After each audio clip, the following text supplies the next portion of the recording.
Welcome, ladies and gentlemen, to my YouTube channel. Hope you are all doing well. My name is Regan. For my returning viewers and also to my new subscribers, usually appreciate so much for your great support always.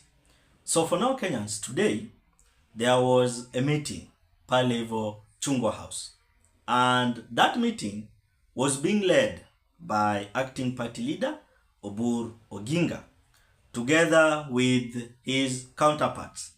We had Secretary General Edwin Sifuna was present, and also Executive Director Oduor Ongwen, and also Deputy Organizing Secretary Ruth Odinga. So those were the people who are present today at Chungwa House meeting.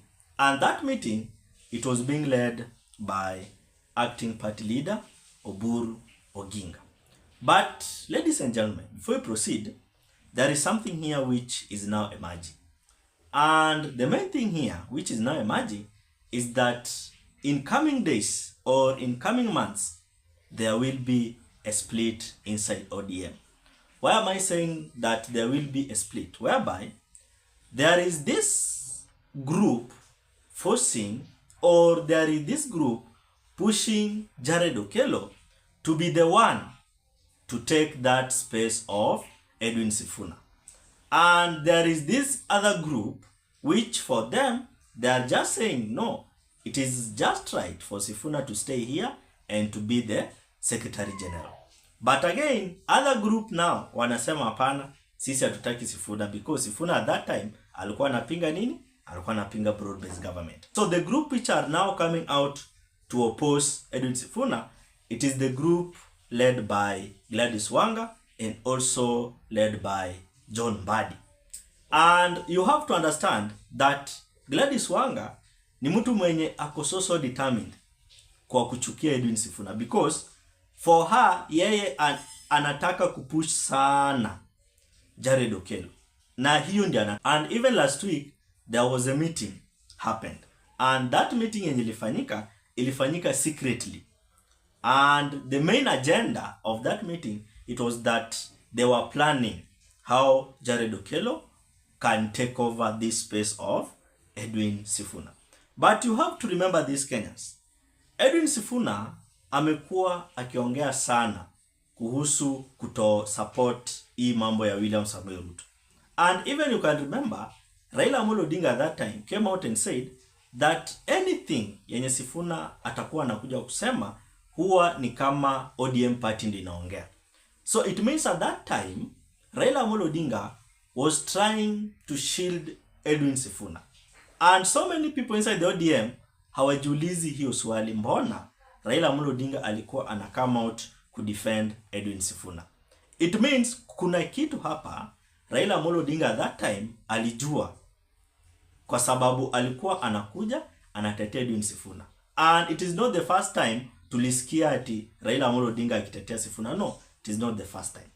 So it means that pale ODM kuna wengine wanapush agendas zenye si poa, na kuna wengine pia wanapush agenda yenye iko tu sawa.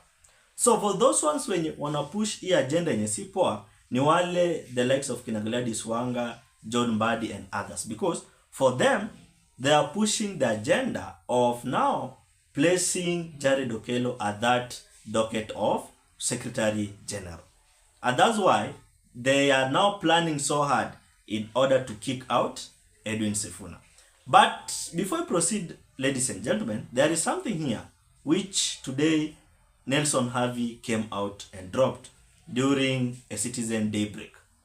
And I want you to listen very carefully to Nelson Harvey, then we proceed. But before we proceed, ladies and gentlemen, for more updates, and you have not subscribed to the YouTube channel, take a second, hit the subscription button, and again, don't forget to like the video. Just a reminder, otherwise, thanks so much for that like, and again, for that subscription.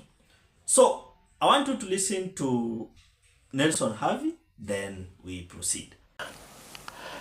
And Edwin Sifuna is my very good friend. I have some advice for him. Accession to high office does not require hesitation. It doesn't require hesitation. When the king is killed, even in combat or in illness, the heir apparent must prepare for coronation quickly. In fact, in Luhya tradition, it used to be done before the chief is buried. So yes, mourn Raila Amolo Odinga, but you must not hesitate in taking over the leadership of ODM. In fact, by right now, they ought to have conglomerated at Chungwa House and taken over the leadership of this party. Otherwise, the leadership of the party will continue disintegrating, it will continue the division, it will continue the fragmentation, it will end up being a party domiciled in Siaya alone. It will end up being a party domiciled in Kisumu, Homa Bay, and Migori. And I do not think that is what Raila Amolo Odinga decided. And for now, Kenyans, remember this. Edwin Sifuna ni mtu mwenye amekuwa pale as a secretary general na amekuwa akiongelelea mambo mingi sana. And even if amekuwa akioppose this mambo ya siji kusupport William Samoei Ruto. And remember, Raila Amolo Odinga amekuwa akicome out na kudefend Sifuna. And that's why nimekuambia that pale ODM kuna some of the people bado hawajiulizi swali mbona Raila Amolo Odinga alikuwa anatetea Edwin Sifuna. And the first reason is this. Sifuna ni mtu mwenye sahi ako na massive personal brand. Sifuna yeye peke yake. And it means that anytime that Sifuna atatoka pale ODM, there will be a massive blowout. And many of you knows it, that anytime Sifuna will exit ODM, there will be a massive blowout. It means that for now, the ODM members, they must look for an alternative way in order to accommodate Sifuna.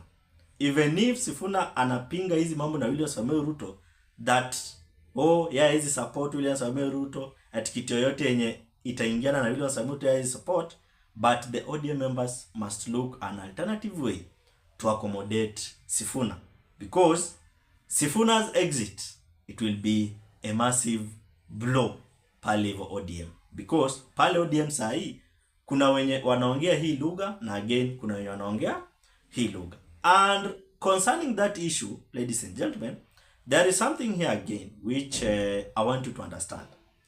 That today, pale hivyo Chungwa House, wenye walikuwa pale, ilikuwa Oburu Oginga, Edwin Sifuna, Oduor Ngwen, Ruth Odinga. Gladys Wanga was absent. And others were absent. So it means that for now, this ODM structure yenye inakuwa made, it is kind of structure yenye wanataka at least hii party endelee mbele. But kuna some of the people au kazi yao sahi ni kupigania shares na kupigania power pale ODM. And that's why the people like Opiyo and I, for them they are saying that they will support William Samoei Ruto beyond 2027. And today, if you go and listen keenly to what Edwin Sifuna said after the meeting pale hivyo Chungwa House, Edwin Sifuna alisema that this broad-based government, it will last only until 2027. So, hii mambo ya Wandai kukuja kutuambia that hii mambo itaendelea even beyond 2027, it means that there is something going on. And kuna those ones wenye wanaona as if wataumia hapa mbele. Wanajua tu wakibaki nje mambo yao itakuwa imeharibika hivi. So that's why I'm telling you that for now, these leaders wenye sahi wameshikana pale ODM, wasipokaa tu ngumu na wajikusanye vizuri na waongee, kutakuwa na a massive split pale ODM. Because kuna some wenye wana feel like Edwin Sifuna should be done what? Should be expelled. And kuna those one wenye wana feel like Edwin Sifuna akitoka ODM, kutakuwa na a massive blow. So for now, Kenyans, what's your opinion? Drop it at the comment section. Otherwise, thanks so much for great support. Consider subscribing, commenting, liking, and also sharing. Let's meet in another video.